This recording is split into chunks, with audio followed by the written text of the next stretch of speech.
Hello everyone.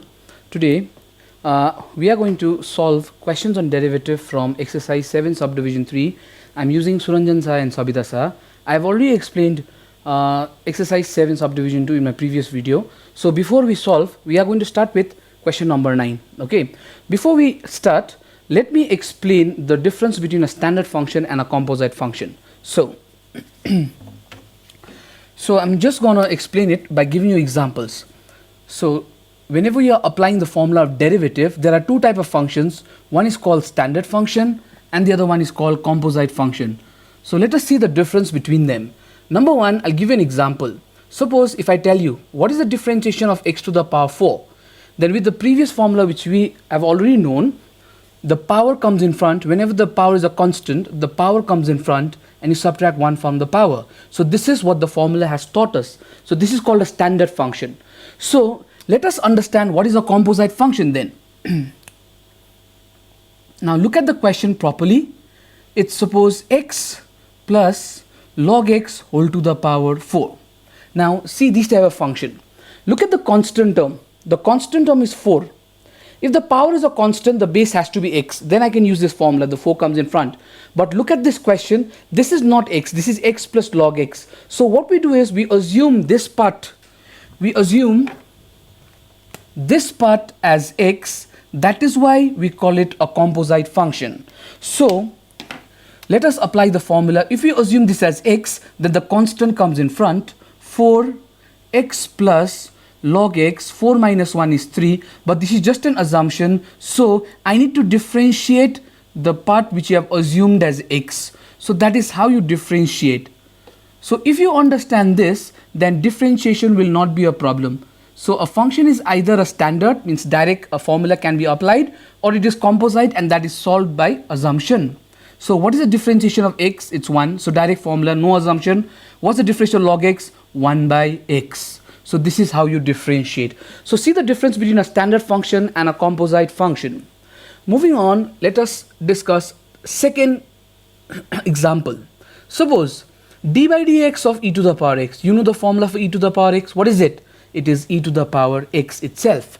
But if I tell you what is the differentiation e to the power sine x, then there's no formula for this, but let us relate it to the formula. The formula says if the base is an exponential term, then the power has to be x. This is e, but this is sine x. So what we need to do is we need to assume this part as x. So when you assume this part as x, then the formula becomes e to the power x is e to the power x, but this is just an assumption. So d by dx of sine x.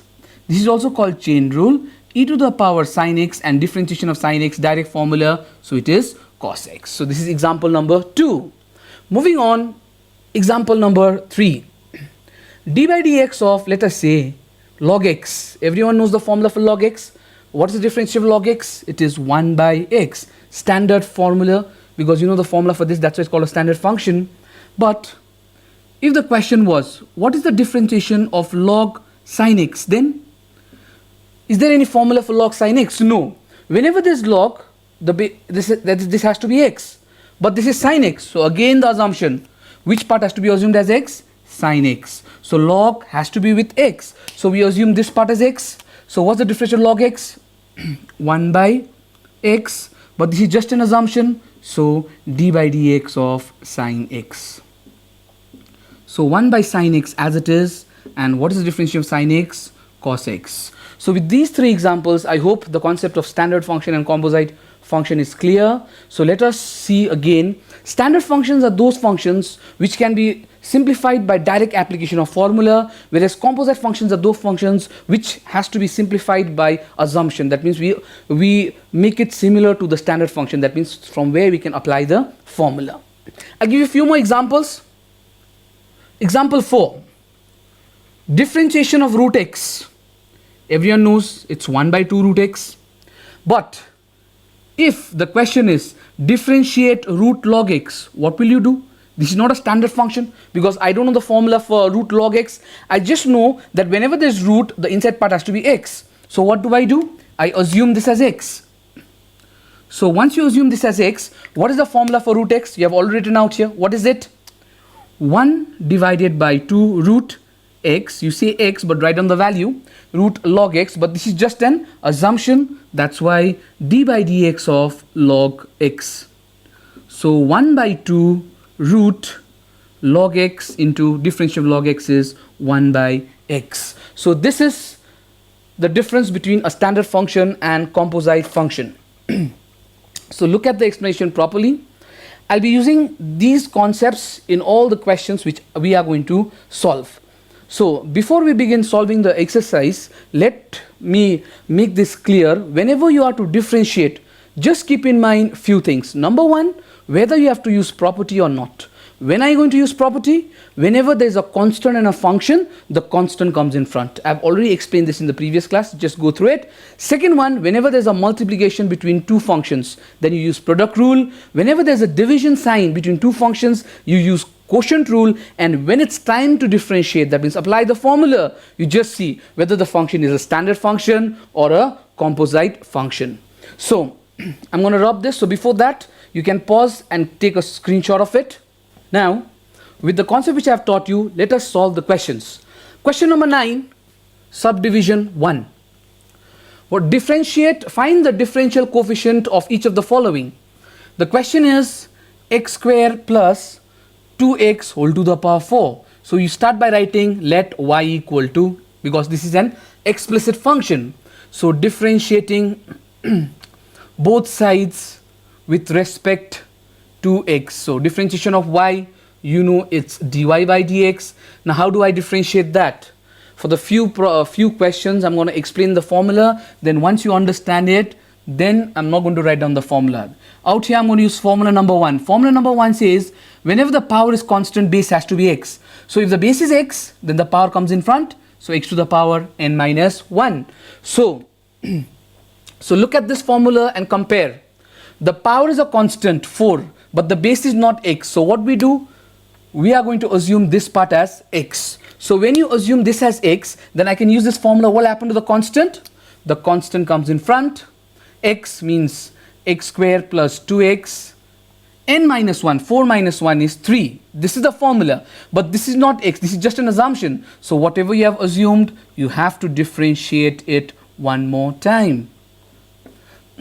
So 4x square plus 2x whole cube. Now I have to differentiate this part. What's the differentiation of x square? This is direct formula. If the power is a constant, the power comes in front. So 2 comes in front.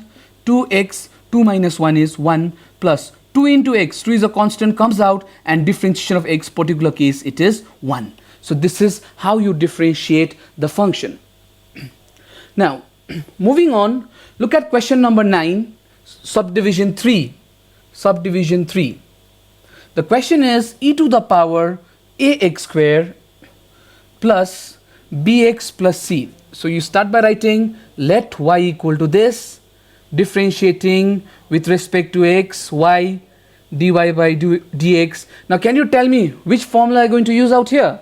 Look at the base. The base is e. So formula number 2. What is formula number 2? d by dx of e to the power x. What is it? E to the power x. So compare. If the base is e, the power has to be x. And in this case, what is the power? It's not x, it's a quadratic equation. So we assume this part as x. Now, once you have assumed this as x, let us use the formula. What's the differential of e to the power x? It's e to the power x. So e to the power x means ax square plus bx plus c. But this is just an assumption. So d by dx of whatever you have assumed, ax square plus bx plus c. E to the power ax square plus bx plus c as it is. A is a constant, comes out. What's the differential of x square? If the power is a constant, the power comes in front. 2 comes in front. X, 2 minus 1 is 1. Plus b is a constant. It is with a variable. So comes out. Differentiation of x, I've already taught out here. Differentiation of x is 1. And since c is a constant without a variable, it is 0. So your final answer is e to the power ax square plus bx plus c, open bracket, 2ax plus b. This is question number 9, subdivision 3. Now look at question number 9, subdivision 6. 9 subdivision, it's 6, yeah. 7. Let us do 7. 6 is easy. So the remaining questions, please give it a try. If you have any problem, you can anytime you can WhatsApp me, or you can ask in the comment section also. So the question is, let y equal to root x square plus a square. Now you all tell me, what is the differentiation of root? So the formula which I'm going to use out here is d by dx of root x. What's the differentiation of root x? It is 1 divided by 2 root x. So this is the standard formula. But out here, inside the root, do you see x? No, it's x square plus a square. So what do we do? Again the same concept, composite. We assume this part as x. Only that part you are going to assume which relates with the formula. So what do I do next? Differentiating with respect to x. What's the differentiation of y? dy by dx. Again, what's the differentiation of root x? It is 1 by 2 root say x, but write down the value of x. But the circle part is just an assumption. So d by dx of x square plus a square. So 1 divided by 2 root x square plus a square as it is. What is the differentiation of x square? I've been using this formula many times. That's why I told you there are 11 formulas. Within that you can solve any question. So x square, the power is a constant, so automatically 2 comes in front, 2x plus, again the power is a constant but the base is a. Now you might be wondering, look at this, okay, what is the differentiation of 2? 2 is a constant, so it's 0. So this is a square, that means 2 square. What is 2 square? 4. So 4 is also a constant, so differentiation of 4 is also 0. Similarly, the differentiation of a square is also 0. So 2 and 2 gets cancelled, so you are left with x divided by root x square plus a square. This is what you are going to get. So these are the 3 questions. So just pause the video for a second and take the screenshot. I'll just pause.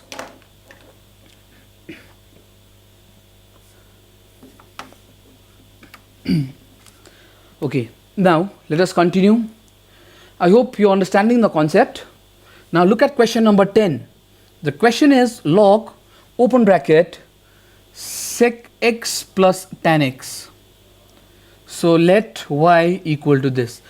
By this time I guess you are confident in finding out whether the function is standard or composite. If you are not, then again one more time I have to differentiate this function. So the moment you see log, what should come to your mind? X. Do you see x out here? No. So this is composite. So which formula comes to your mind? Formula number 4, d by dx of log x. What's the differential of log x? It is 1 by x. So which part has to be assumed as x? The part containing sec x plus tan x. So we assume this part as x. So help me differentiate, come on.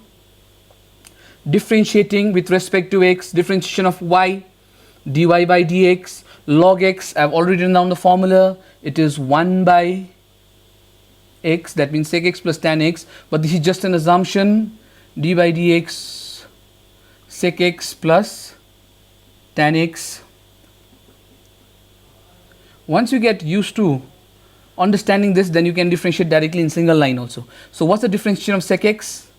It is sec x into tan x. And what's the differentiation of tan x? It is sec square x. And from where did I get this? Derivative of trigonometric formula. So we can simplify this further. What is common out here? Sec x is common. So what do I get? Tan x plus sec x. So the numerator and the denominator is same. So answer is sec x. So one interesting thing which I want to tell you is derivative and integration are just opposite to each other. So when I differentiate this, I'm going to get this. Later on you'll realize when I integrate sec x, you are going to get log sec x plus tan x. Now these questions can be done. Let us do a few difficult ones. Look at question number 14. Y equal to, let y equal to, it is cos open bracket sine x square. Out here the reason why this is a bit difficult is because out here when you differentiate you will get 2 composite parts. First look at this, this is cos, so what should come to your mind? D by dx of cos x. What's the differential of cos x? It's minus sine x. Now just try to relate the question and the formula. So I can use this formula only if the angle is x. But is the angle x? No. So it's sine x square. So assume this part as x. First assumption. So when you differentiate, what do you get? Differentiating with respect to x, differentiation of y, dy by dx, cos x. What's the differentiation of cos x? It is minus sine x, means the assumption part, sine x square, but this is just an assumption. So d by dx of sine x square. So please look at this step properly.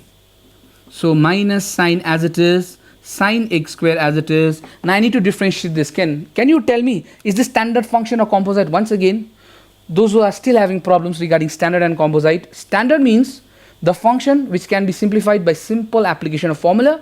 Composite means a function which does not have any formula. So this is a composite part. Because why? Because we know only formula for d by dx of sine x, not x square. So what's the differentiation of sine x? It is cos x. So which part has to be assumed as x? What is the extra part? Obviously the x square. So what's the differentiation of sine x, please? Differentiation of sine x is cos x. Say cos x, but write down the value of x, that is x square. Again, this is just an assumption. So d by dx of x square. So minus sine, open bracket, sine x square into cos x square into, what's the differentiation of x square? Finally, x square is a standard function. No more assumption required. What's the differentiation of x square? The 2 comes in front. So 2 into x. So this is how you differentiate this function. I hope it's clear. I have assumed it twice. So it depends on the function. So in the previous case it was just one assumption. In this we see there are 2 assumptions. I'm going to solve a similar type of question. So look at question number 15. Look at question number 15. This one was, okay, 15. 10. So let y equal to under root sine x cube. So once again, please tell me what comes to your mind whenever you see root? The formula is d by dx of root x, 1 by 2 root x. So whenever there is root, the inside part has to be x, but this is sine x cube. So let me assumption. So I circle this part. So differentiate with respect to x. Differentiate with respect to x. Differentiation of y, dy by dx. Root x is 1 by 2 root x. But this is just an assumption. So d by dx of sine x cube. So 1 by 2 root sine x cube as it is. Now tell me, what's the differentiation of sine x cube? Have you seen any formula sine x cube? No. I've already written out here. The formula is sine x. This is x cube. So this is a composite function. So I'm going to assume this part as x. So please tell me, what's the differentiation of sine x? Differentiation of sine x is cos x. So cos x, but this is just an assumption. So d by dx of x cube. So your final answer, 1 by 2 root sine x cube into cos x cube, and differentiation of x cube will be 3 comes in front, 3x square. So this is how you differentiate function which needs to be differentiated by assuming 2 times. So is that clear? So I'll just pause for a moment, have a look.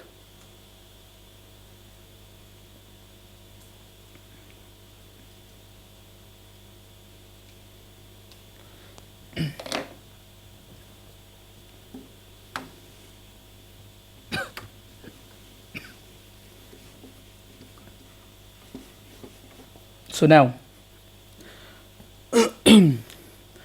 before I move on to question number 10, I just want to tell you one thing. In the previous episode, I taught you how to differentiate standard functions, simple applications of simple use of property, and this episode I taught you how to differentiate composite function. That is very important because go through the questions on derivative. It's either a standard function or a composite function. So you just keep in mind that the first thing you are going to do is we are going to see whether you can apply property or not. Once you have applied property, then when it's time to differentiate, the function is either standard or composite. So keep that in mind. You'll have no problems on derivative. So now we are going to, with question number 10, we are going to do problems in which property and formulas have been combined. So let us start with question number 10. Question number 10, subdivision, let us say 4. Subdivision 4. The question is y equal to x square sine 1 by x. So the first thing you are going to do is you are going to use property. And which property is applicable out here? Product rule. U into v. So the first function is u and the second function is v. And one thing, it's irrelevant whether you take this as u or v. It doesn't matter in case of product rule. But if it's quotient rule, that the denominator has to be taken u. So let us differentiate this. Differentiating with respect to x. So what's the differentiation of y? Dy by dx. I can't apply the formula directly because there's a multiplication sign. So the rule says I have to use product rule. So what is product rule? It's u d by dx of v plus v d by dx of u. So as you can see, now you're getting into problems where you have to combine the property and the formula. Now x square is a constant. I've already explained we are not going to do anything with x square. Now help me differentiate this. You all tell me, is this standard or composite? Sine 1 by x, obviously it's composite because you know only derivative of sine x. So we assume this part as x. So can you tell me what's the differentiation of sine x? It is cos x. But this is just an assumption. So d by dx of 1 by x. Plus moving on, sine 1 by x is a constant. Differentiation of x square. Can you tell me is this standard or composite? If the power is a constant, base has to be x. So obviously this is standard. So what will happen to this 2? 2 comes in front.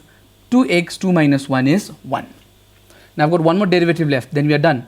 So x square cos 1 by x, because it's an angle, into differentiation of 1 by x, it's a standard formula. Particular case, it's minus 1 by x square. Differentiation of 1 by x is minus 1 by x square. This is from formula number 1. I've explained in the previous episode also. Let me write 2x in front. You cannot cancel this because this is an angle of sine. So sine 1 by x. So x square and x square gets cancelled. So what is your final answer? Minus cos 1 by x plus 2x sine 1 by x. So this is how you combine the property and the formula. So this was question number 10, subdivision 4. As you can see, look at question number 1. These are easy. U into v. What's the differential of e to the power x? E to the power x. What's the difference of cosec x? Minus cosec x, cot x. Out here, this is quotient rule. I told you the formula for this, but you are going to use product rule. Out here, you are going to use quotient rule. Question number 3 is the composite part. Now, let us do this. Question number 10, subdivision 8. A very important problem. A very important problem. Question number 10, subdivision 8. So, these are ISC type of questions. You need to understand the basics properly. So y equal to, the question is log e to the power x, x minus 2 divided by x plus 2 whole to the power 3 by 4, close the bracket. So this is question number 10, subdivision 8. So the first important question for today. A bit difficult also. So now what comes to your mind is composite part. Log should always be with x, so you are going to assume this as x. So differential log x 1 by x. Again, this is just an assumption, so product rule. So if you do that way, it's not that you are not going to get the answer, but it's going to be a bit long. So I'm going to teach you a simple way. Whenever there is log, you use properties of log. Make it simple, because when you use log, what happens? The product rule, you can separate them. So you no longer have to use product rule and quotient rule, because u into v, you know log AB is nothing but log A plus log B. So let me use that. So this, we are going to treat this as A and this as B. So tell me what do you get? Y log e to the power x plus log x minus 2 divided by x plus 2 whole to the power 3 by 4. Next property number 2, log a to the power x equal to x log a. The reason why I am doing this is to make it simple. So I'm not differentiating it, I'm making it simple. So x comes in front, so you get log e, plus 3 by 4 comes in front, you get log x minus 2 divided by x plus 2. Next, y equal to x, you know the value of log e is 1 plus 3 by 4. This is still difficult because you are getting quotient rule u by v. And what is property number 3? What is log a by b? It is log a minus log b. So let me use that. So it's going to be log x minus 2 minus log x plus 2. So see, look at the question that was given and look at the part which you have simplified. The reason I did not differentiate out here because u into v, product rule. Second, u by v. So what did I do is I apply the property of log a into b is log a plus log b. Next thing that was making the expression difficult was the power. The power came in front, and next is u by v became log u minus log a minus log b. Now you can simplify, you can differentiate this easily. So help me out differentiating with respect to x. What's the differentiation of y? dy by dx. What's the differentiation of x? You know the formula, so it's a standard. So 1. 3 by 4 is a constant. Log should always be with, now I'm differentiating. Log should always be with x. So assume this as x. So what is the differentiation of log x? It is 1 by x. But this is just an assumption. So d by dx of x minus 2. Once you get used to, you can just skip this step also, okay? You can directly differentiate. Since you are doing for the first time, I'm writing it to explain it to you. Again, log should be with x. So what's the differential log x? It's 1 by x plus 2. But this is just an assumption. So d by dx of x plus 2. So dy by dx as it is, 1 as it is, 3 by 4 also as it is, 1 divided by x minus 2. What's the differentiation of x? 1. Differentiation of 2 is 0. Minus x plus 2. Differentiation of x is 1. Differentiation of 2 is 0. So what do I get? 3 by 4. 1 minus 0 is 1. 1 into 1 is 1 divided by x minus 2. 1 divided by x plus 2. So when you find out the LCM, what is the LCM? X minus 2 and x plus 2. So x minus 2 is already there. Whatever is not there, you have to multiply with the numerator. So x plus 2 is not there, minus x plus 2 is already there. What is not there? X minus 2. But since there's a minus sign, the sign changes. So positive x becomes negative and negative 2 becomes positive. So as you can see, x and x gets cancelled. So 1 plus 3 by 4, 2 plus 2 is 4, a minus b, a plus b, it's a square minus b square, 4 and 4 gets cancelled. So what is your final part? 4 and 4 gets cancelled, so 3 ones are 3 divided by x square minus 4. LCM, it is x square minus 4, so x square minus 4 plus 3. There's nothing out here in the denominator, so you multiply the numerator with the LCM. So your final answer, x square minus 4 plus 3 is 1. So x square minus 4. So these type of questions you can expect in your ISC examination. It's not going to be difficult, but learn how to use properties and how to differentiate. So as I've already told you, this was an easy, a bit difficult question. So see the way I've done it. You could have done it in a different way also, but that's going to be very, very long. So see the steps. I'll just give you a few minutes.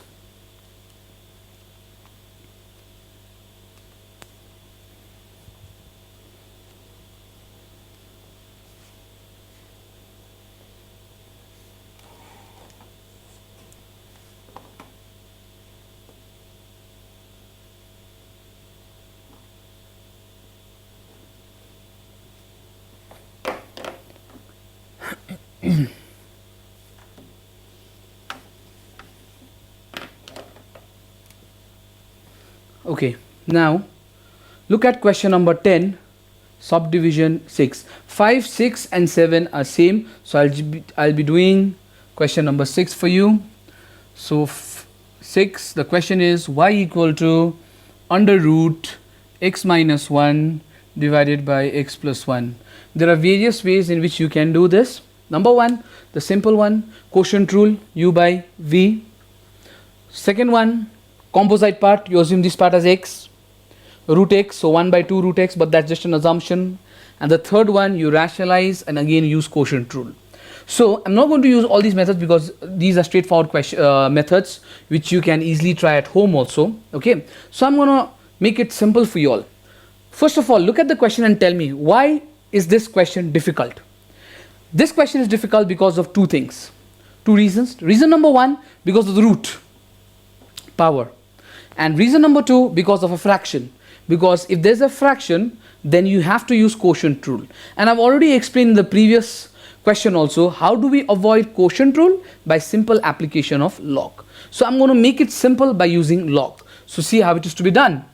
So y equal to x minus 1 divided by x plus 1 whole to the power, root means half. Apply log on both sides. Applying log on both sides. I hope you're understanding. Log on both sides. Why are we doing this? To get rid of the quotient rule. So log y as it is, log x minus 1, x plus 1, 1 by 2. So log y as it is. What is going to happen to the constant? The constant comes in front, and log x minus 1, log a by b becomes log a minus log b. So I've skipped one step. I'll just explain one more time. Half comes in front, so you get log x minus 1 divided by x plus 1. So log a by b is log a minus log b. Now look at it carefully. I made it simple. Now you can, there's no quotient rule. It's just applying the formula. So when you apply the formula, the function is either standard or composite. So in order to solve this, there's only one formula which we are going to use.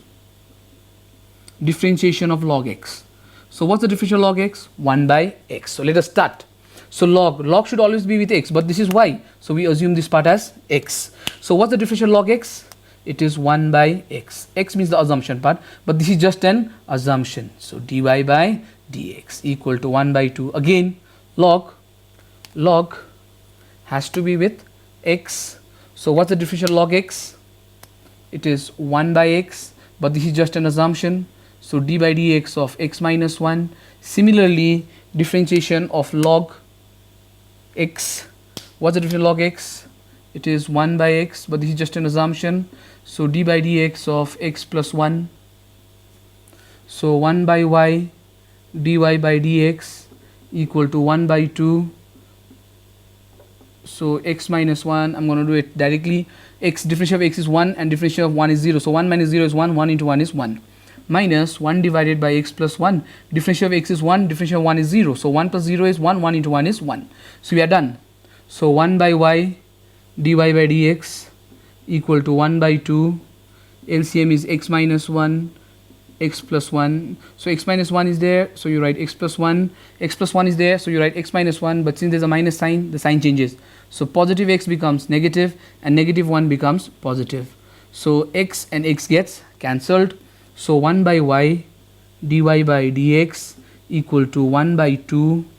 1 plus 1 is 2. A minus b, a plus b, it's a square minus b square. So 2 and 2 gets cancelled. So your final answer, because the question is find dy by dx. So dy by dx is 1 divided by x square minus 1. Y goes up, so becomes y. Put the value of y. So dy by dx equal to 1 divided by x square minus 1 into, what's the value of y? X minus 1 divided by x plus 1. You can leave the answer till here, or if you want to simplify further, you can rationalize this. If you rationalize, what do you get? X plus x, x minus 1, x plus 1. So it gets cancelled, the root gets cancelled, and you can cancel with this. So this is how this question can be solved.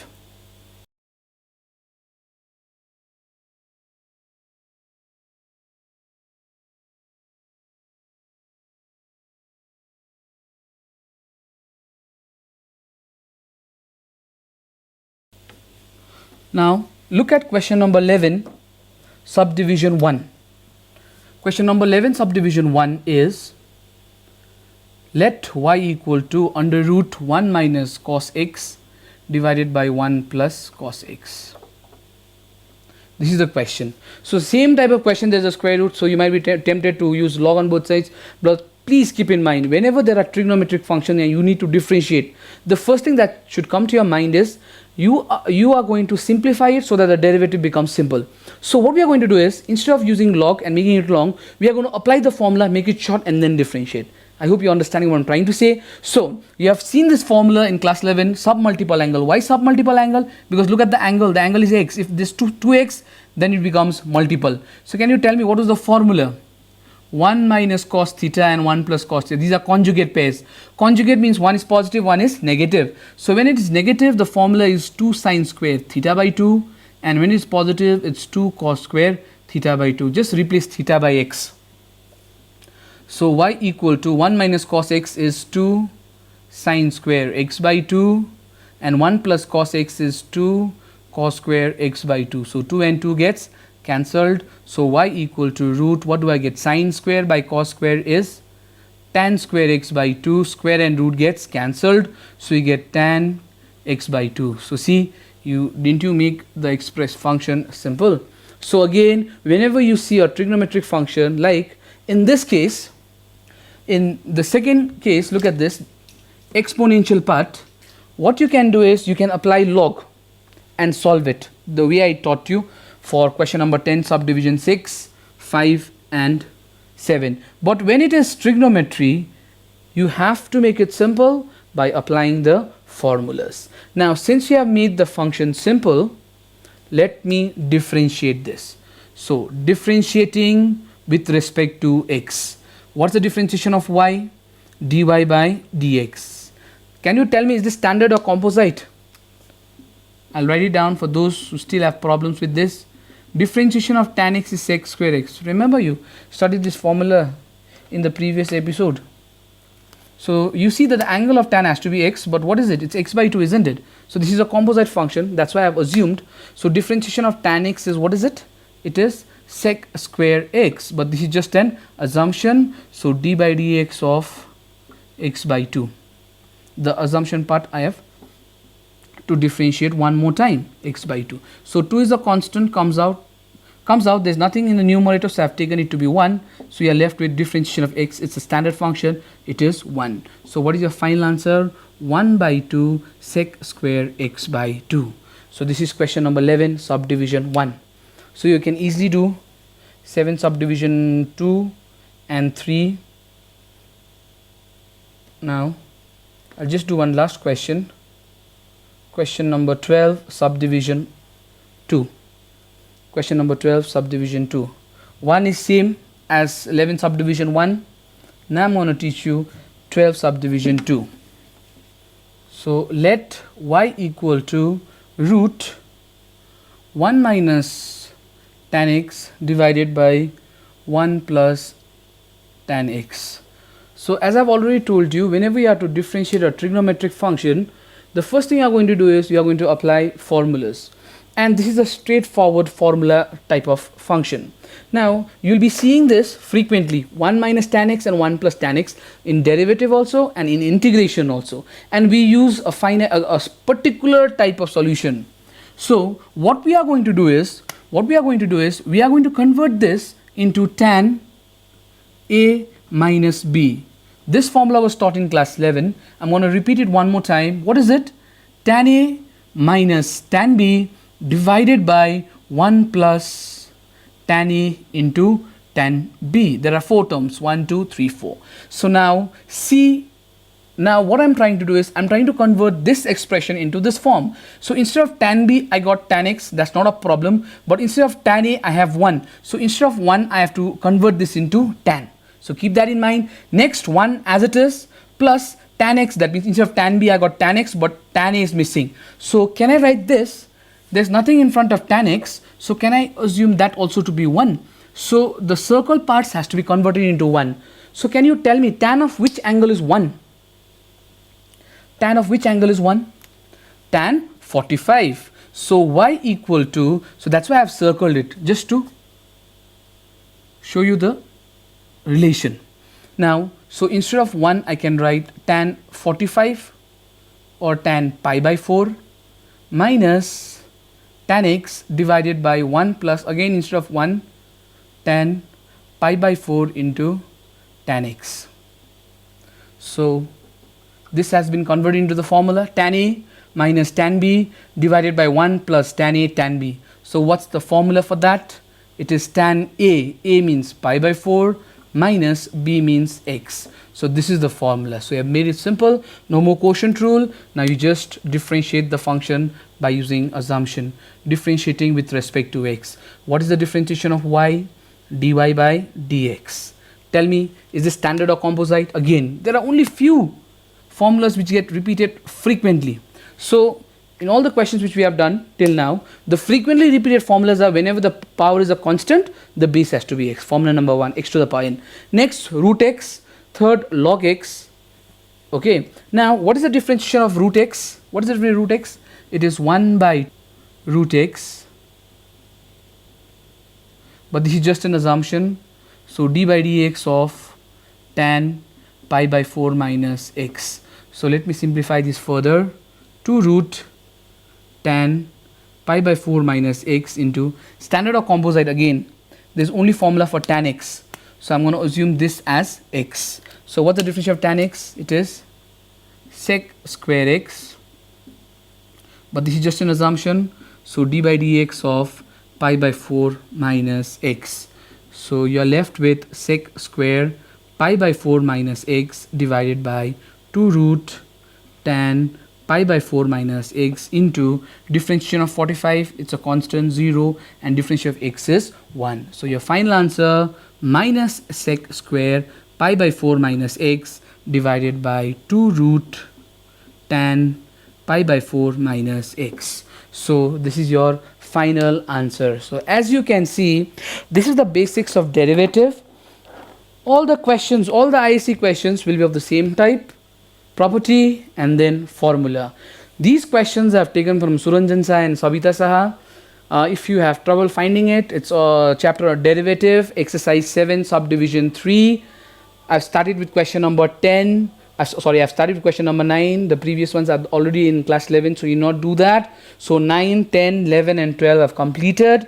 So next class we are going to do question number 13. You can try this because it's similar to the previous question. 13, 1 and 2, if you can do, well and good, because these are very important questions.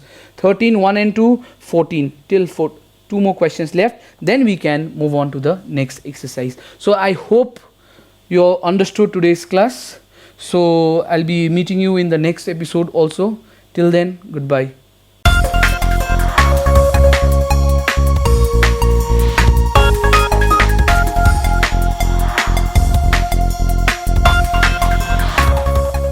Welcome back to our class in literature in English. Last week we had done 2 of the untouched poems. So today we will move on to the third untouched poem, which is likely in 2021, and the poem is Birches. As I had always told you, first we will have to understand what kind or type of a poem is the poem that we do, and here what type of a poem is Birches. It is a narrative poem where the adult poet is remembering his childhood days of swinging from the birch trees, which also reveals the fact that he was a poet of nature and rural life. The poet Robert Frost was a poet of nature, a poet of rural life, and most importantly, he was also a poet of alienation and loneliness, which we will deal with as we do the poem. The narration begins when the poet starts wondering, trying to find out the reason why the birch trees were bent. He felt that either the branches bent because boys swung from them, or due to the accumulation of ice on the branches. The poet wanted to believe in the first reason, as in his childhood the poet had also swung from the birch trees.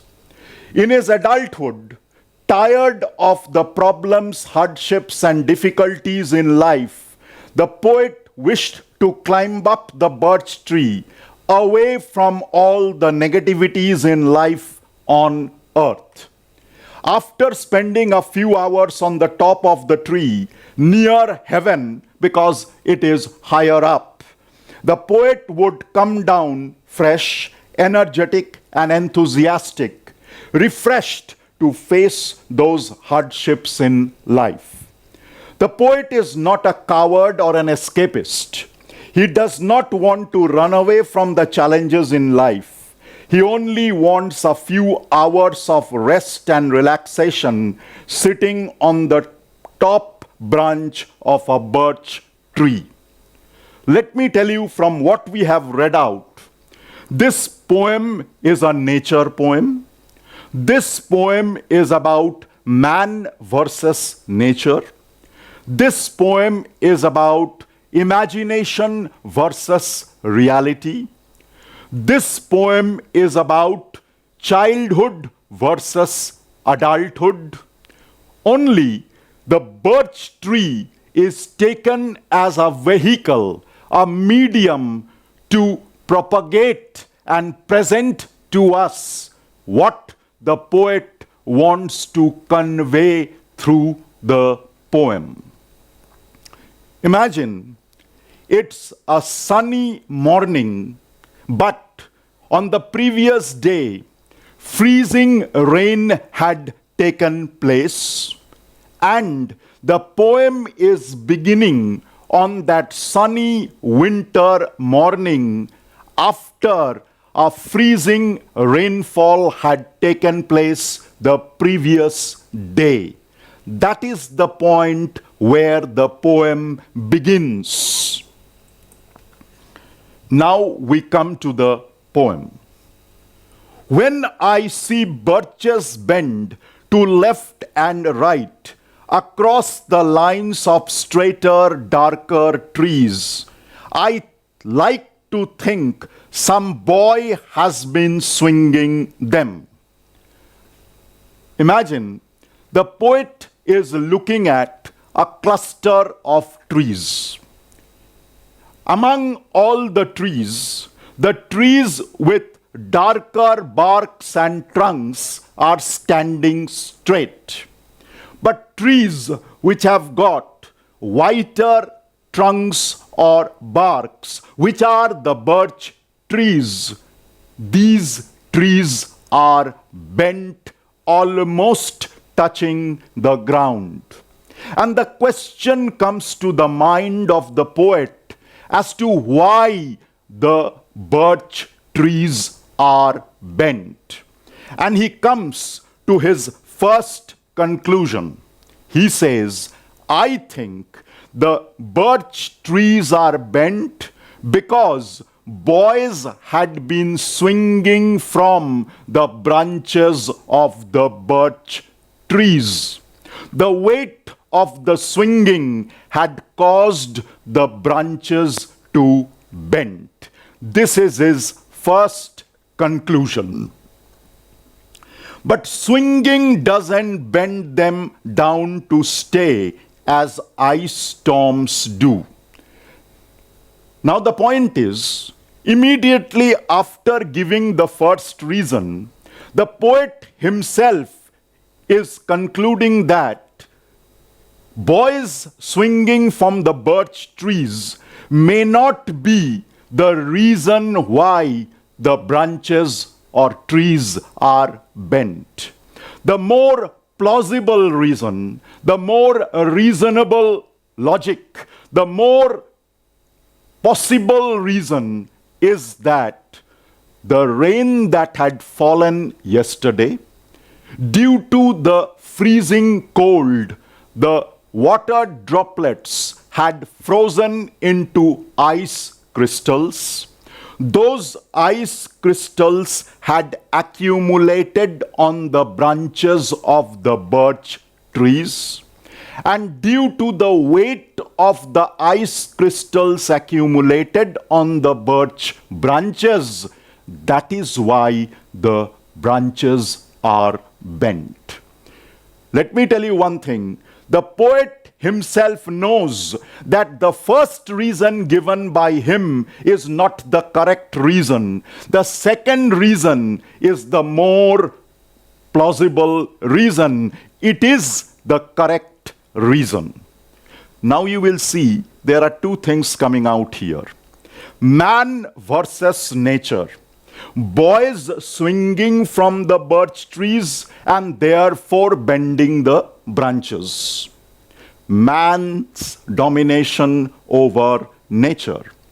Again, the first reason is the imaginative reason of the poet. The second reason is the more correct reason for the bending of the branches. Therefore, here you will see the conflict between what the poet is imagining and what the reality is. His imagination is the branches bent due to the boys swinging from them. But he knows that the real reason is the weight of the ice crystals accumulated on the branches of the birch trees. Often you must have seen them loaded with ice a sunny winter morning after a rain. The poet is in a conversational tone with the readers, and he is saying, my dear readers, on a sunny winter morning, after a day's heavy rain and freezing cold, you must have noticed ice crystals accumulated on the branches of the birch trees. They click upon themselves as the breeze rises. He is now describing it. As the gentle breeze blows, the branches of the birch trees with ice sway and swing. They touch each other, they hit against each other, and while doing so, the branches make a clicking sound.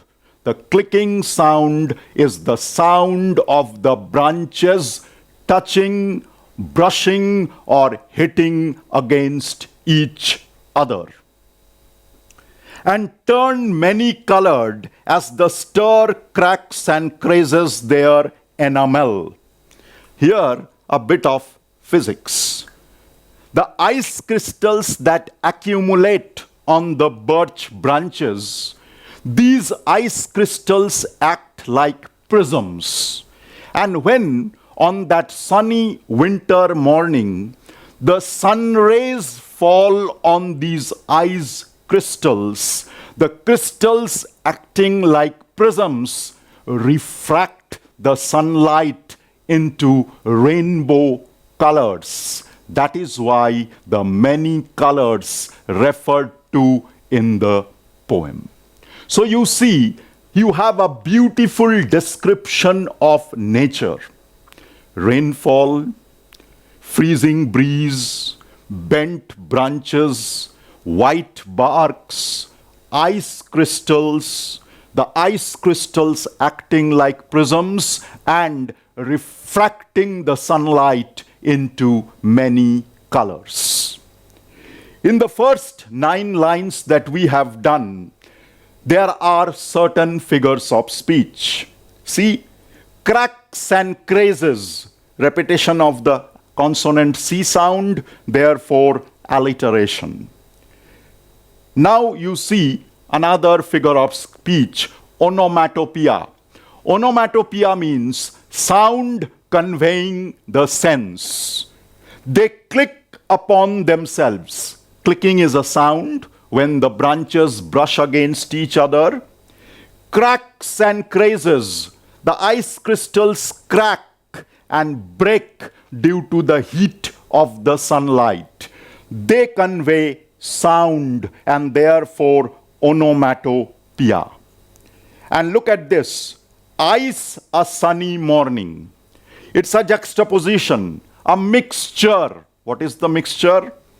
It's a sunny morning, but there are ice crystals accumulated on the branches of the birch trees. Now we move on to the next few lines. Soon the sun's warmth makes them shed crystal shells, shattering and avalanching on the snow crust. Because of the heat of the sun, soon the ice crystals start becoming loose. They start becoming smaller because they start melting. And as they become smaller and they become loose, they start falling off from the branches of the birch trees. How are they falling? The fall of the ice crystals from the branches to the ground is compared by the poet in a metaphor like an avalanche. So, as the ice crystals fall from the branches to the ground, it is like an avalanche falling. And as the ice crystals fall to the ground, since the ground is also filled with ice and snow, and therefore it is hardened, the ice crystals shatter and break into pieces. Such heaps of broken glass to sweep away, you would think the inner doom of heaven had fallen. The ice crystals that fall, break, and lie on the snowy ground, they are so transparent that they are like small pieces of glass. And the poet is imagining that as if the glass ceiling of heaven had broken into pieces and fallen to the snowy ground on earth. Am I clear? They are dragged to the withered bracken by the load, and they seem not to break. Now see, what happens is, because of the weight of the ice on the branches of the birch trees bend. They almost touch the ground, and some of these branches even touch the dry, withered ferns and shrubs that grow on the ground. Withered bracken refers to those dry shrubs and ferns. Though once they are bowed so low for long, they never right themselves. The point is, once the branches of the birch trees are bent, they never straighten themselves. They remain permanently bent forever. You may see their trunks arching in the woods years afterwards, trailing their leaves on the ground like girls on hands and knees that throw their hair before them over their heads to dry in the sun.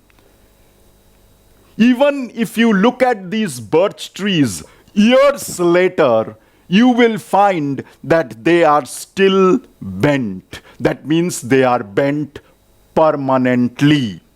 Now, again, the poet uses a beautiful simile, a comparison to describe the bent birch trees. He is saying, imagine a girl in a crawling position on her all fours. As that girl is crawling on the floor, her hair is falling all over her face, as if that girl has spread her hair to dry under the sun. This crawling position of a girl on all four, with all her hair spread, falling over her face as if drying them in the sun, is compared to the bent branches of the birch trees touching the ground. The leaves and the twigs and the branches of the birch trees are like the legs, the arms, and the hair of that girl. Now again, in these lines, you will see certain figures of speech. Metaphor, a comparison, an implied comparison. The inner doom of heaven had fallen.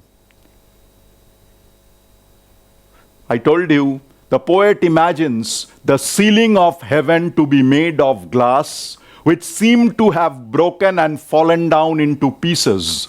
The transparent ice crystals on the ground are compared to those broken pieces of glasses.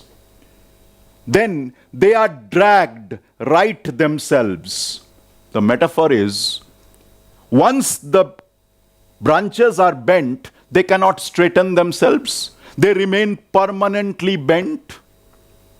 It's a metaphor for old age.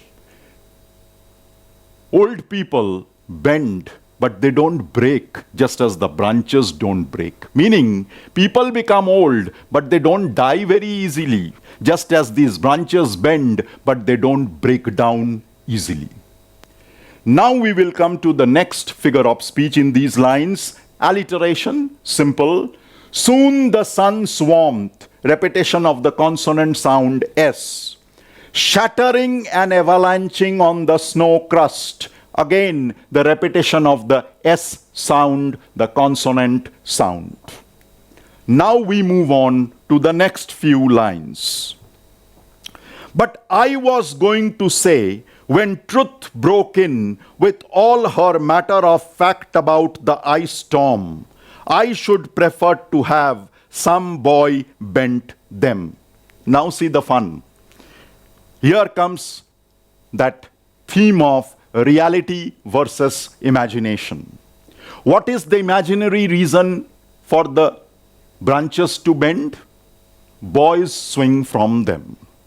What is the real reason behind the branches bent? The weight of the ice crystals accumulated on the branches. The truth, which is in capital T, meaning truth has been personified.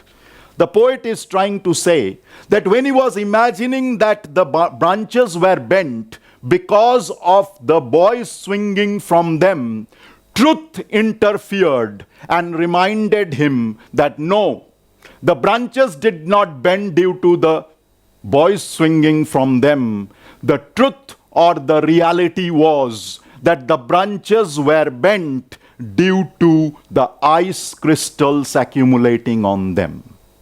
But despite knowing that this is the truth and the reality, the poet still wants to stick to his imaginative belief that the branches bent because boys swung from them.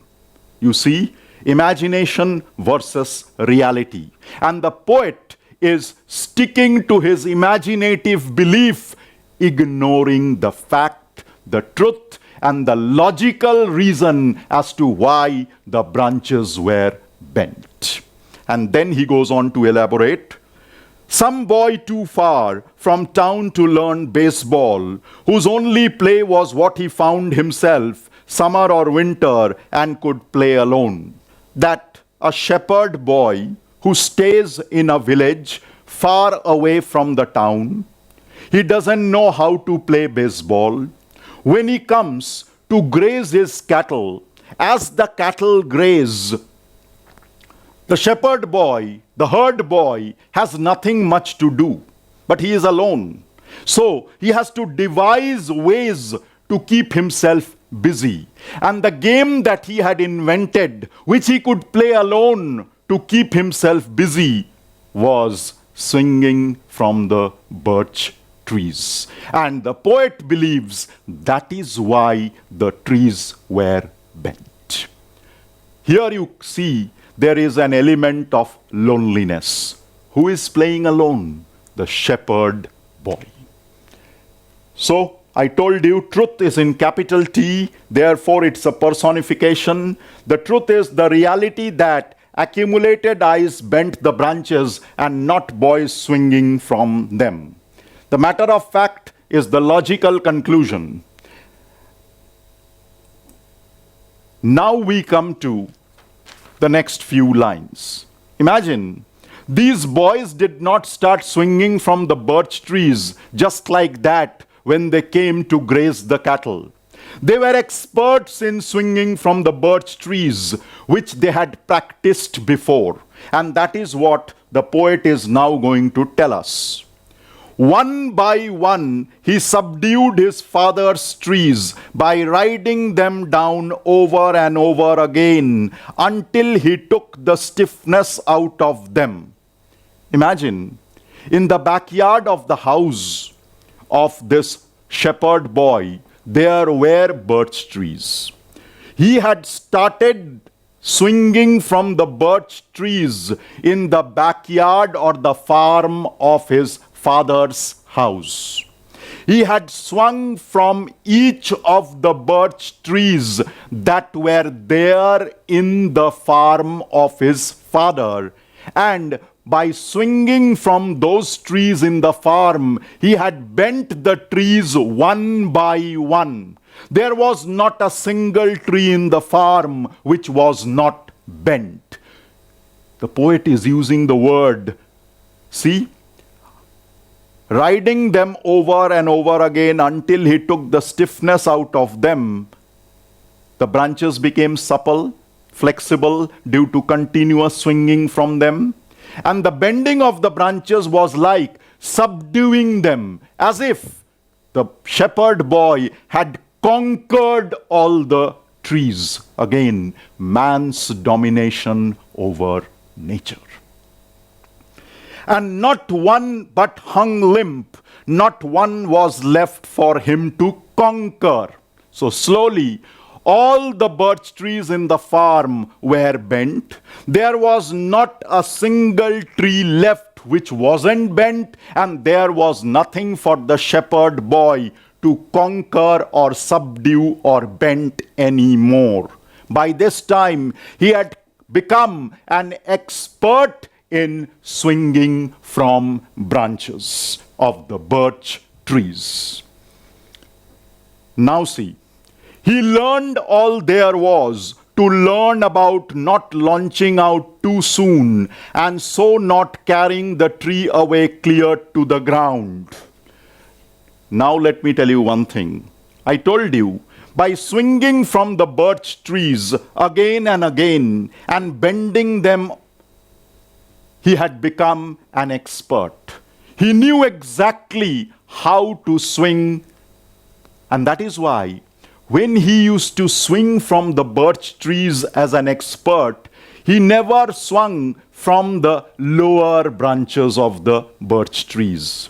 He would climb to the topmost branch. From there he would swing because he knew that way he would not be touching the ground while swinging.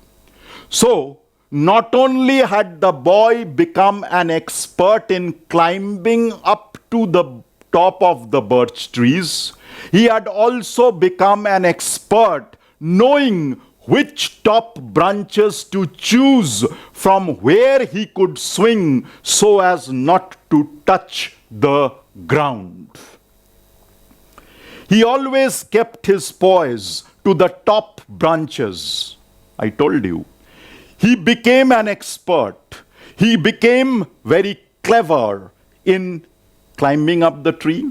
He knew how to maintain his body balance. He would choose the topmost branches and not the lower branches, which were already bent and closer to the ground. He always kept his poise to the top branches, climbing carefully with the same pains you use to fill a cup up to the brim and even above the brim. Here, the poet is giving another comparison, a metaphor. He is saying, when you take a glass or a cup and you pour something into the cup or the glass right up to the brim or the edge, you need to be very careful so that the liquid doesn't spill over from the cup or the glass. Similarly, the boy had to be very, very careful, balanced, and expert in climbing up the tree and swinging from the branch of the tree. His carefulness is compared to a man pouring liquid into a cup or a glass up to the brim or the edge so that it doesn't spill over. At a deeper level, these lines also have another comparison. Climbing up a tree is like a poet writing a poem. When you are climbing up a tree, you need to be very careful in choosing the branch or the branches where you will be putting your foot so that it doesn't break and you fall. When a poet writes a poem, he needs to be very careful in choosing the words. The carefulness with which a boy climbs the branches to the top of a birch tree is compared to the carefulness with which a poet chooses words while writing a poem. See, I will come to the figures of speech. Metaphor. One by one he subdues his father's trees. You know, the straightened tree become bent. It is the young subduing the old. And as I told you, the metaphor, climbing up a birch tree and reaching the top requires carefulness. The carefulness of a man pouring liquid into a cup or a glass up to its brim. It requires the carefulness of a poet in choosing the words while writing his poetry.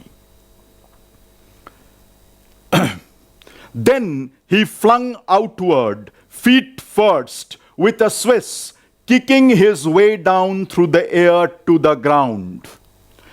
Once the boy holds the branch and swings from the branch, when he loosens his grip, his legs, like fins, kick through the air when he is falling and landing on the ground. And he is such an expert that he lands on the ground with his feet first without even injuring himself. Now comes the philosophical aspect of the poem. So was I once myself a swinger of birches, and so I dream of going back to be. The point is, the poet is saying that when he was young, when he was a child, he also used to swing from the birch trees. Now he is an adult, but he yearns, he wishes, he dreams, he desires of going back to his childhood days to swing from the birch trees. Here comes another theme in the poem. Childhood versus adulthood. A child had enjoyed his life, but after becoming an adult, he is consumed by the difficulties and hardships in life. He wants an escape route from this adult life, and he yearns, dreams to go back to those days of his childhood. In a way, the poet is becoming nostalgic, remembering his childhood days, and he swinging from the birch trees. You see, we will come to all these once I complete the next few lines. And it is when I am weary of considerations. The adult poet wishes to go back to his childhood days when he is tired of the problems and hardships and difficulties and frustrations in life. And life is too much like a pathless wood. When you are walking through a forest has no pathway. You can get lost. Life's journey for an adult is like a journey through a forest. There is no definite pathway which you can take. There is confusion. There is chaos. You are undecided. You don't know what to do. You are confused. As an adult, the poet is also confused. He doesn't know how to solve the problems, how to overcome the difficulties, how to cross those hurdles which fall on his way of life. And he is like a man lost in a forest. Where your face burns and tickles with the cobwebs broken across it, and one eye is weeping from a twigs having lashed across it open. Imagine you are walking through a forest. The forest doesn't have a pathway. The ground is strewn with shrubs and ferns and bushes. There are branches hanging from the trees. Cobwebs have spread their, spiders have spread their cobwebs from one branch to the other. As you are walking, those cobwebs come and hit your face. Some branch come and swing and lash at your face, bringing tears of pain to your eyes. Life's journey is like that. Cobwebs will come on your way, meaning difficulties, hardships, problems will come on your way.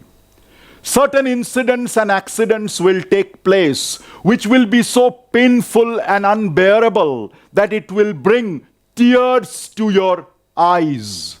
But you need to tackle those problems, overcome those difficulties, face those hardships and hurdles.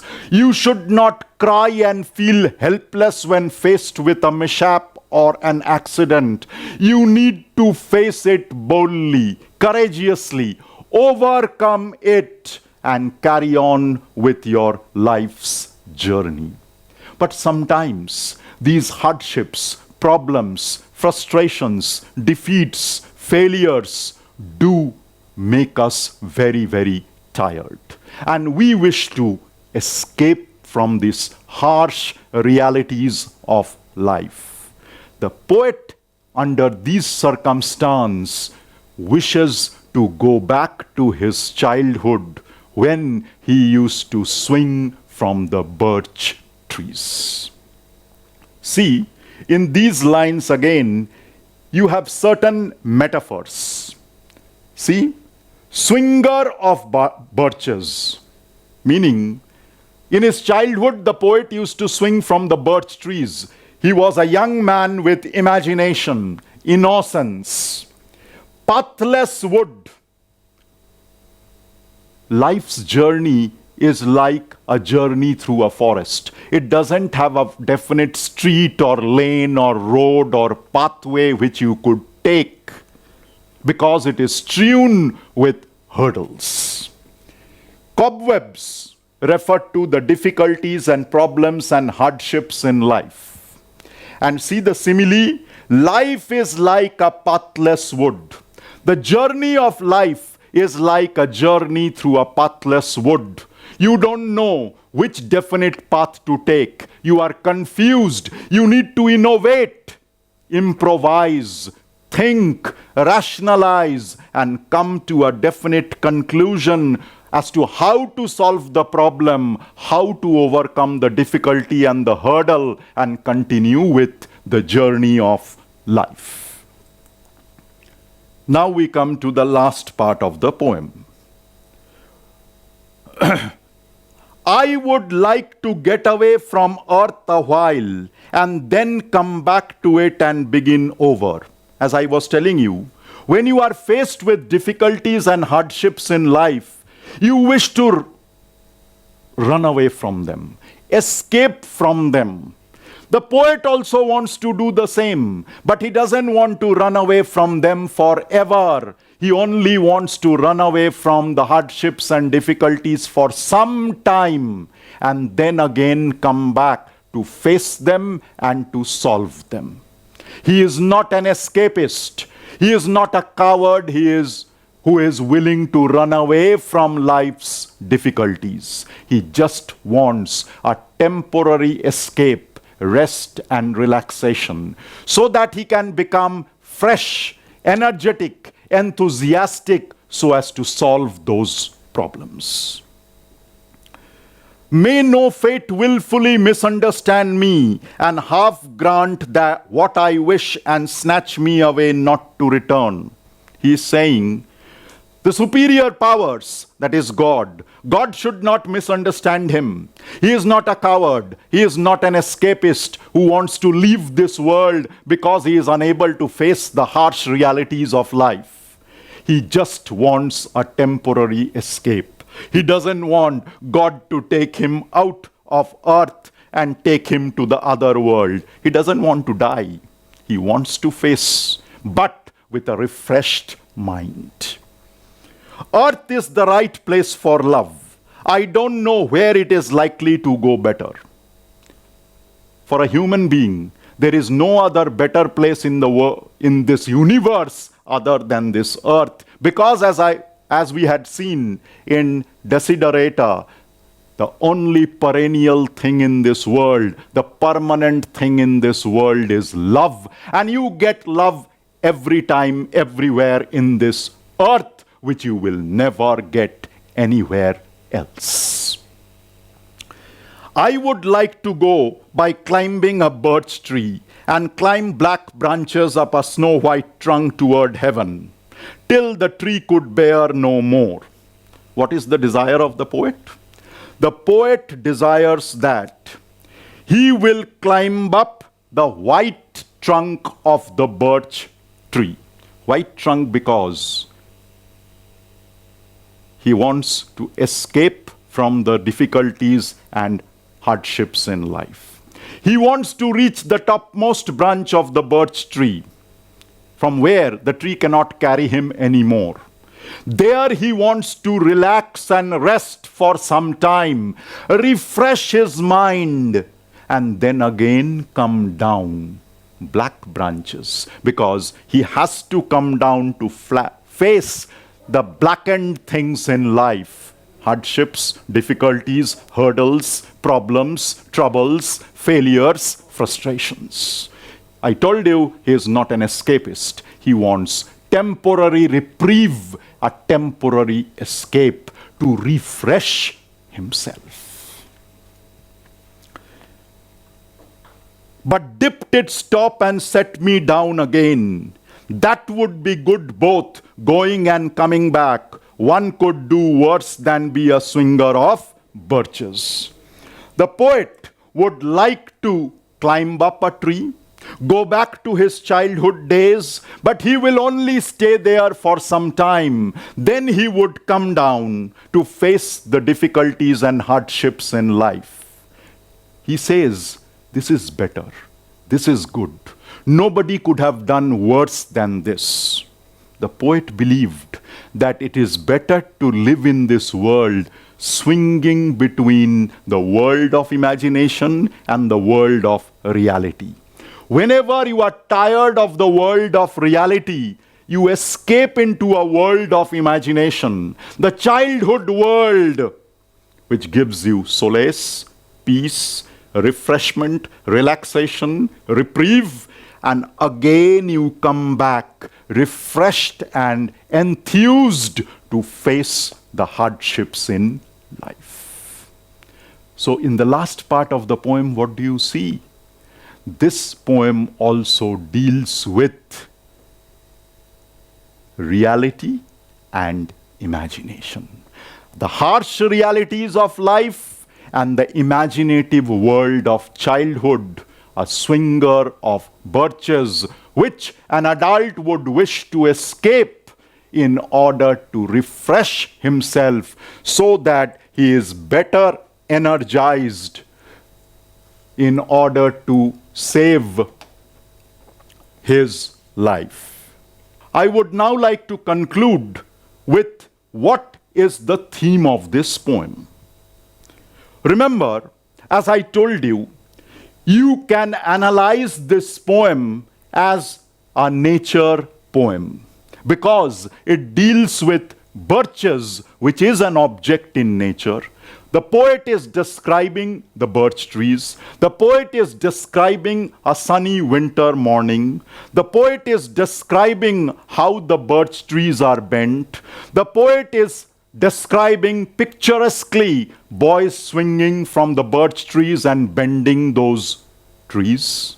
At another level, the bending of the birch trees give us the theme of man versus nature, man's domination over nature. That is why words like subdued and conquered have been used in the poem to show how boys used to bend the trees. Bending was like subduing and conquering for them.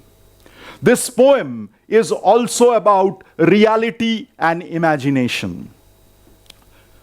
The poet imagines that boys swing from the birch trees and therefore the trees are bent. But that is imagination. That is not the real reason. The reality is the accumulated weight of the iced crystals on the branches of the trees bent them. But the poet tends to believe in the imaginative reason. So you have imagination versus reality. Then you have, as I told you, childhood versus adulthood. When the poet is an adult, he wishes to go back to his days of childhood. He wants to swing from the birch trees. He wants to climb to the topmost branch of the birch tree. Why? Because as an adult, he is tired of his life. He wants a reprieve and a temporary escape from that world into that childhood world, which was to climb up the birch tree and to swing from the branch of the birch tree. And most importantly, like most of the poems of Frost, this poem is also a poem of loneliness and alienation. Look at the setting of the poem. Winter morning, ice accumulated, trees bent. It gives a bitter, bleak atmosphere. A solitary herd boy or a shepherd boy swinging. The poet himself wants to swing, not with others, not with his playmates and friends. He has to face the difficulties and hardships in life alone. He has to overcome and solve those problems and difficulties alone. He has to lead a life swinging between imagination and reality alone. That means his journey of life, which is through a wood, a forest, an unknown pathless terrain, he has to traverse it alone. And therefore, this poem is also about alienation and loneliness, where you enjoy alone, you suffer alone, you face the difficulties alone, and you carry on with the journey of your life alone. Thank you.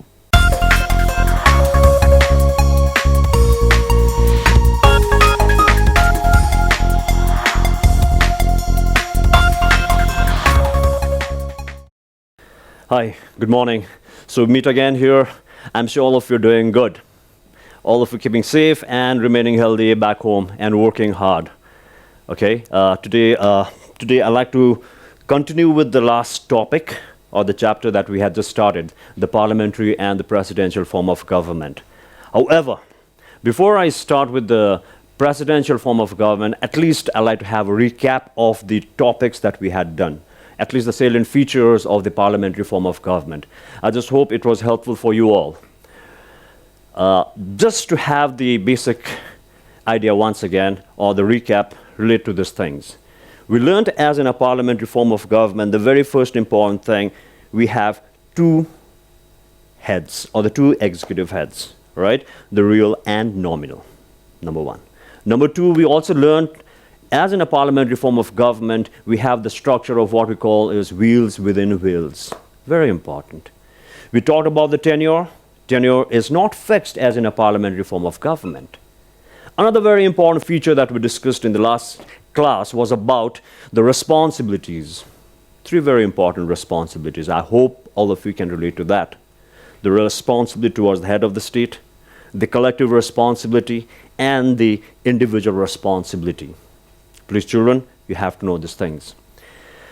One more thing that I have talked about was about political homogeneity and the secrecy of the office. Very, very important. Children, you all should know this. However, now I think it's time for us to carry on with the presidential form of government. Just a reminder, after we finish with the presidential form of government, I'm going to fall back to the parliamentary form of government, or the setup as we have in United Kingdom, and the presidential form of government as in United States of America. So let's go. All right, presidential form of government.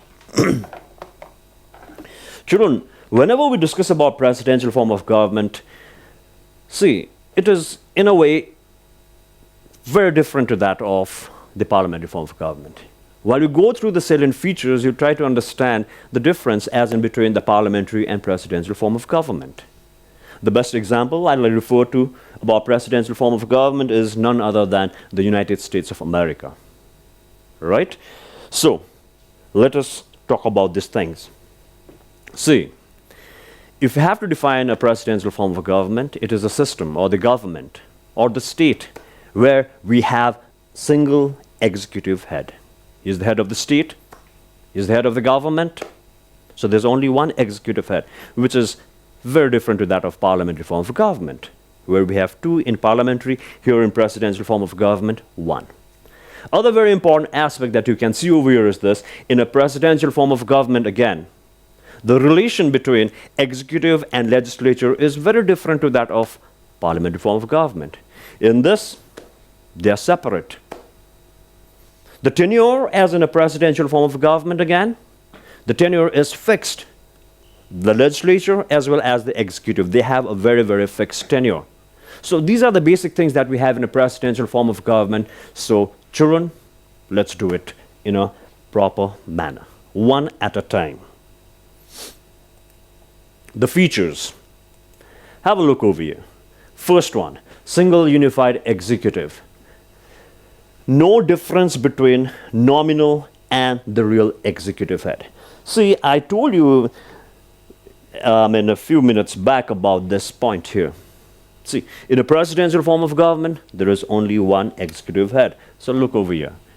Okay? So the president is the person who is the only executive head that we have in a presidential form of government. For instance, let's go to United States of America. There's only one head. At present, all of us should be knowing who is the president of United States of America. Right? Donald Trump. Okay, that's number one. No difference between nominal and the real executive head. He is the head of the state or the country as a whole. He is the leader of the government. He is the head of the government. So there is only one executive head in a presidential form of government. Number two, the separation of powers between the legislature and executive. Very, very important thing. As in a parliamentary form of government, I told you, this is executive, this is legislature. In a parliamentary form of government, it goes this way. Executive is always responsible, a part of the legislature. But in a presidential form of government, I've made it this way. See here, L for legislature, E for executive. Executive and legislature, they work in their own respective sphere or in their own respective areas. Legislature, executive. Children, please have a look over here. This is how it goes. Legislature, executive. Okay. Legislature, just let me refer to you all over here. In United States, all right, the overall legislature of United States of America, okay, we call it to be as US Congress, okay. Children, please focus in this. US Congress, a legislative body, all right. In India, we call it Parliament, okay, fine. In United States, we call it to be as US Congress. It's a bicameral legislature. They have two houses, okay? The upper house, Senate, and the lower house, we call it to be as House of Representatives.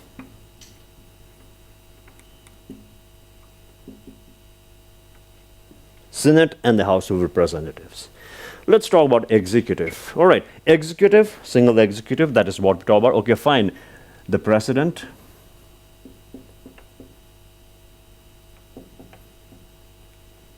and his team, fine. Okay, president in particular, executive. Now, we are saying over here, separation of powers between legislature and the executive. So now, what happens over here is this. No member of this can be the member of the executive. Likewise, no member of the executive can be the member of the legislature. I hope we're getting it. Okay? None of the members of the executive can be the member of the legislature, and vice versa. Right? For instance, if I am the member of the executive over here, I can't be the member of any of the two houses over here. But let's look into let's look into Indian context. In India, if you look at Prime Minister Modi and his team, they are the member of the legislature. They are the member of Lok Sabha. They are the members of Lok Sabha. Right? But in American context, where they have separation of powers, US president and his team, the executives, they are not the members of the legislature. If ever they want to be, they'll have to quit or they have to resign, and only thereafter they can be the member of any of the two bodies. I hope I'm okay with this. So once again, executive and the legislature, they work in their own respective spheres. Executives will be executing, legislature will be making laws. So you have it here, US Congress as a lawmaking body, separate from that of the executive body, whose primary function is to execute. That's it. Very different to the parliamentary setup. Okay, now let's look into another feature. Very simple, yet important. Okay. In a parliamentary form of government, we learned the tenure is not fixed. And I've already given you an example. We say in India, being a parliamentary form of government, the tenure is 5 years. But if vote of no confidence motion is passed, then what will happen? The House will get dissolved. All right? The government collapse. All right. But in the context of the presidential form of government, the tenure is fixed. The executive as well as the legislature. So now let's come to this again, please. See, executive, first look, presidential tenure. If you talk about US president, his tenure is fixed. He is elected for 4 years. One tenure of US president is 4 years, okay? He may get re-elected, he may carry on for another tenure, 8 years. But at the most, under certain situation, if required, he may carry on for another 2 years. That may be a total of 10 years. But however, you don't have to go so far. Please understand the tenure of the US president as an executive is 4 years. It is 4 years. It's very difficult to remove the president. The only procedure that you can remove the president is impeachment. That's a very difficult procedure, okay? It goes through a very long procedure. Okay, whereby both the houses, they'll have to pass the resolution by 2/3. Okay, and again, it has to be ratified. So it's a very difficult procedure. Anyway, we'll come back to impeachment later, but the tenure is fixed for the executive, which is 4 years. Let's come to legislature. Senate, House of Representatives. Okay, here again, nobody can remove them. It's very fixed. As for the Senate, it's more like Rajya Sabha's tenure, okay? It's a quasi-permanent house, okay, where they're elected for 6 years. Okay? They're elected for 6 years, and after every 2 years, what happens is, okay, 1/3 of the members, they retire. Okay? So basically, we have to understand over here, Senate's tenure is fixed. They're elected for how many years? 6 years. Okay? And House of Representative members, they're elected for how many years? 2 years. So, the bottom line is this.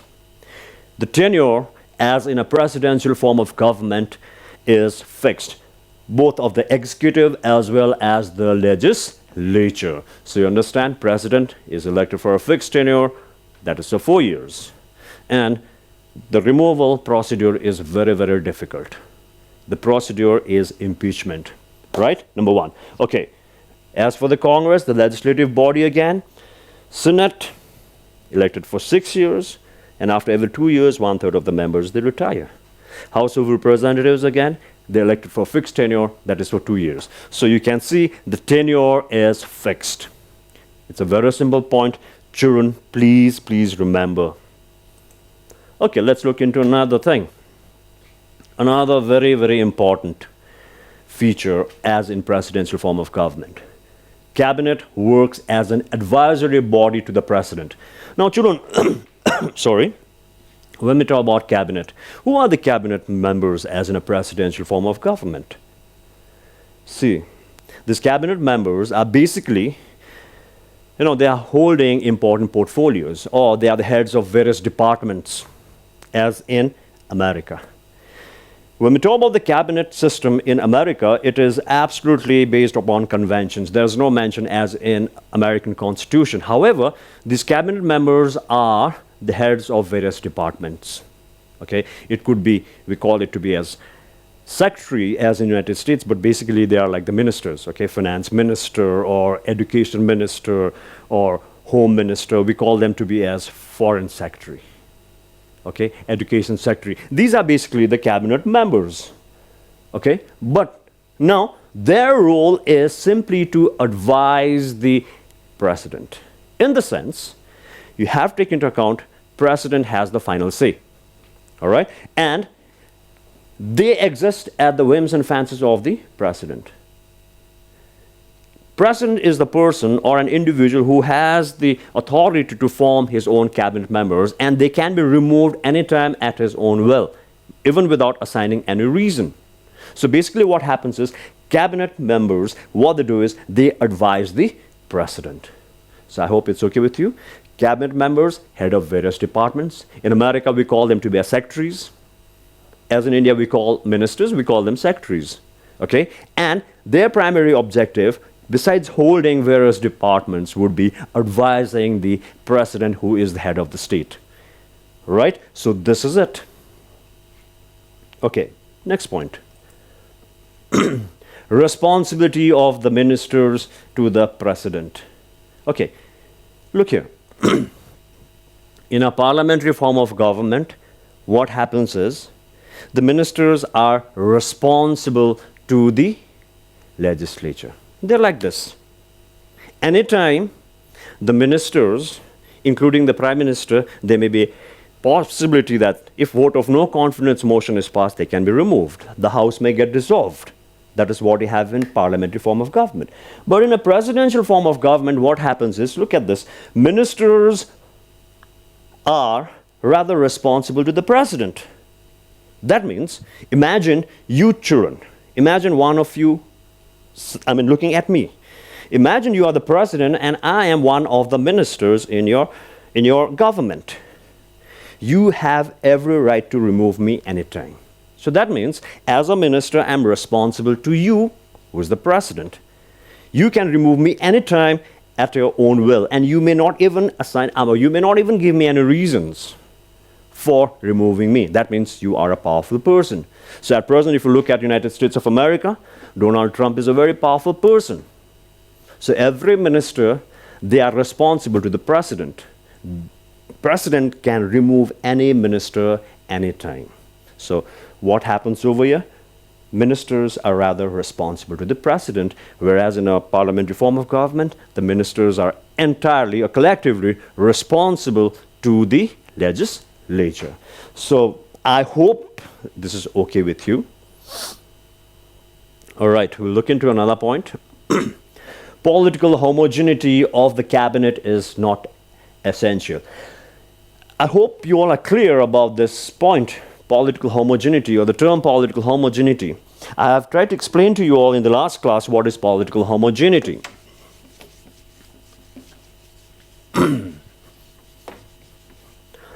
Excuse me. So, children, this is again very contradictory to that of parliamentary form of government. In a parliamentary form of government, we learned they practice political homogeneity. Sorry. In a parliamentary form of government, they practice political homogeneity, whereas in a presidential form of government, they don't. It is not essential, which primarily means this way. In India, or if for that matter, even in UK, they practice political homogeneity. That means whenever they form the government is always formed by the winning party, or of the same party. Homogeneity, of the same political party. And I give an example saying or claiming, BJP has won the election. BJP has not taken any members from the Congress or the TMC. That is what I told you in Indian context or the parliamentary context. But in a presidential system, it is not essential. That means they may take members from the opposition party as well. I repeat, they may take members from opposition party as well. So now please have a look over here. Again, let's go to United States. USA. USA has bipartisan system. All right? And the two major contending political parties are Republicans and the Democrats. All right, so these are the two major political parties. Okay, let me write here, okay, Republicans versus the Democrats. Now, if the Republican president wins, all right, let this be a Democrat candidate, okay, presidential candidate, okay, fine. If the Republican candidate wins, they may take the opposition member as well, or opposition candidate as well in their government. Because what they say in the United States is they always want to take the experts in the individual government. Right? So they don't practice political homogeneity, which basically means they may take any of the members from the opposition party as well. Okay, what they look into is the expertise of an individual. So this is very different to that of Indian context or parliamentary form of government. In a parliamentary form of government, they practice political homogeneity, but in a presidential form of government, they do not practice political homogeneity. So this is about the very important feature that we have in a presidential form of government. Well, these were some of the features of presidential form of government. Children, I'm sure it's simple features. As far as the ISC is concerned, you're supposed to know this. Okay, you need not be very lengthy in writing your answers, but it's expected that you should know these basic features. So let's just try to look into it once again. See here, I'm just going through it, just a rain check over here. The features. No difference between nominal and the real executive. I hope you've learned there's only one executive, okay, and that is the president. I told you again the separation of powers as in between the legislature and the executive. Fixed tenure of the executive and the legislature. I've referred to you all, okay. Cabinet works as an advisory body to the president. Responsibility of the ministers to the president. And political homogeneity of the cabinet is not essential. Well, while going through these features, I hope you all could relate with United States of America. So I'm briefly going to just once, okay, just once, I'm just going to tell you once again, all right, about these features in relation to United States of America. The first thing we talked about was this. See here. Look at it here. Single unified executive. These are the things that you shall write in relation to United States. There's only one executive head, that is the president. Okay? only one executive head. He is the head of the state as well as the head of the government, unlike in a parliamentary form of government. So there is only one executive head. Okay. United States, again, you see there's a separation of powers as in between the legislature and the executive. Executive and the legislature, they work in their own respective spheres. I had given you an example over there, okay? Executive led by the president, and the legislature, we have US Congress, okay? A bicameral US Congress, okay? They work in their own respective spheres. US Congress make laws, okay? And the executive led by the president shall execute. The fixed tenure. I hope all of you have learned. The presidential tenure is 4 years. One tenure is of 4 years, and it is fixed. The only procedure for his removal is impeachment. That is in case of misconduct of the president or some other very grave, misfortune or the actions of the president. All right, a misdemeanor that is in relation to the president. But the impeachment procedure is very, very difficult. Okay, that is one thing. I think I've told you about it. The House of Representatives would initiate, the Senate will do the investigation, and it requires the majority of 2/3. It's a very lengthy procedure. Okay, so the tenure of the executive is fixed. And when we talk about the legislature, I've already said in reference to the United States again, Senate elected for 6 years. Senate members elected for 6 years, and the House of Representatives, they're elected for 2 years. And it is fixed. The tenure is fixed. Okay, cabinet works as an advisory body to the president. I've already referred to you in relation to United States, saying the cabinet's primary function would be holding the departments, that's okay, head of the departments, but at the same time, they shall advise the president, because president is the person whom you can say to be as the captain of the ship, and he is the person who takes the final call.